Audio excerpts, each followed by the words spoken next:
Today's technological growth and advancement has led to almost every individual does not have to perform their work from the firm in the firm, but can from home.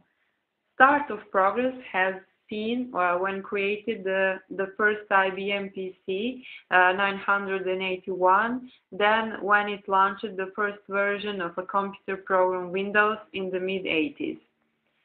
Also, the fact is that it enabled the development of business around the world and contributed to the development of a capital to large companies like IBM, Microsoft, Oracle, and similar.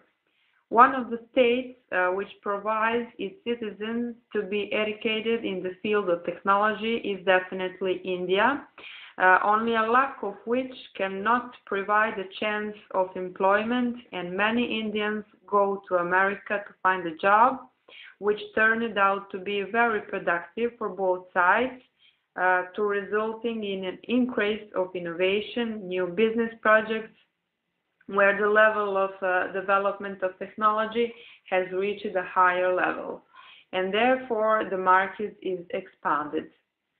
Acceptance of new funds to work in the field of technology makes a profit, which has taken Walmart, an American multinational corporation that now goes for the largest public corporation in the world. Google search is one of the biggest effects of the flattering of the world. The fact is that it fits perfectly in today's social sphere. The information flow is definitely something that gives priority to each search engine over another than accuracy and precision of the information that users seek. If there is one in which search results are time poor, he eventually begins to lose its number of users. Film company DreamWorks has developed software that allows much easier type of communication across the screen, where clients can discuss ideas and plans from one part of the world to another part of the world, which makes the job much easier. Globalization is ongoing and will increasingly expand and create greater communication, business cooperation, the new company, and thanks to the internet and the Google, author cites the example of knowledge sharing projects by India for the US market. In the second part of the book, Friedman says that there are no legal barriers for the protection of intellectual property to exist. It would have brought benefits to individuals and benefits to the innovators, who would have had a chance to refund its financial benefits, and the procedure includes in their next innovation. American patent law is more focused on the protection of intellectual property rights of company to produce own patents. As the technology develops, it will lead to the creation of new kind of jobs, of the way digitized and automatic way. While jobs which require the funds for the work that they already now obsolete, like an ordinary fixed telephone, become past. Also comes to replacement of the products in the field of trade. Products that can be found on the internet and ordered from another country have become and slowly take most of the international market, while products such as cement becoming irrelevant. Those who can adapt to the constant process of development technology will certainly be part of the global society of tomorrow.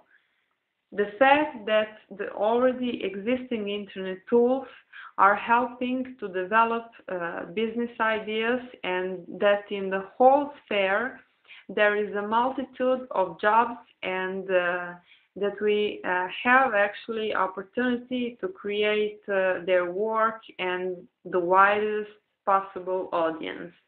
In today's modern world, it's very important to be passionate and curious.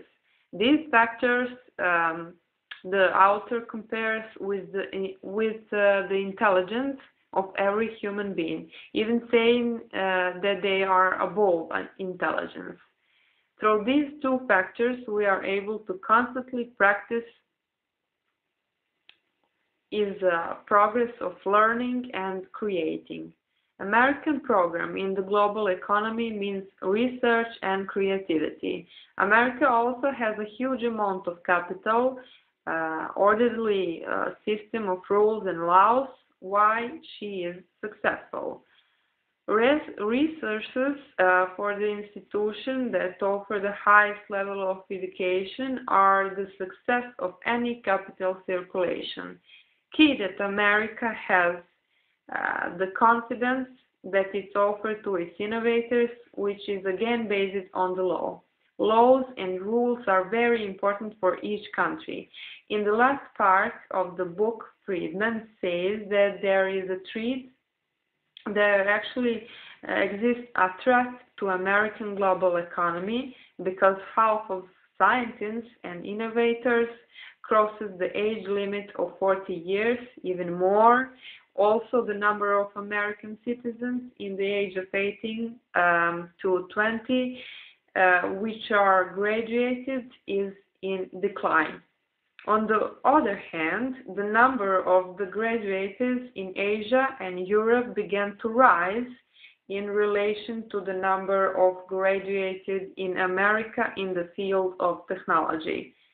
There is a competition between China and America, bearing in mind that America is embracing social norms and that the growth of China's application for a job in America on the rise leads to a possibility that there will be more and more employees of Chinese people in America than Americans.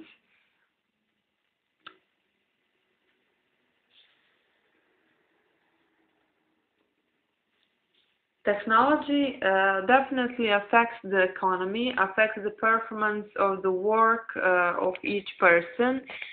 The author says that we have to accept and follow its development. Education system needs to adapt to the development of technology as well, and that would mean that in all schools have to be more items related to today's global economy, because technology dominates the market, affects the standard of living, and creating capital. Those who do not have to adopt the digitalization are doctors, waiters, maids, lawyers, massage therapists, because their jobs do not require digitalization. The best solution to achieve success in today's system of digitalization is to act modestly with big goals, which means that modesty and ambition is the most desirable way to the top, which refers to individual and company. It is important to invest in the knowledge of the people that the company tends to hire, rather releasing them in order to save more money for themselves. If the company provides the knowledge to people who want to do, it will improve the standard of business, which brings profit to the company and to the workers. Friedman decomposed his opinion on today's communities. In the first group are people who possess the means to work, have the infrastructure, steady-state system, and education. Then the people who do not have any of it, such as rural areas in Africa or India. And the third group are states in which citizens who have the infrastructure but not have steady state system, which means that it prevents corrupt governments in living standards. Friedman says that globalization is a special phenomenon. It affects not only the expansion of market and the economy, but encourages people's skills, innovation, and new forms of communication.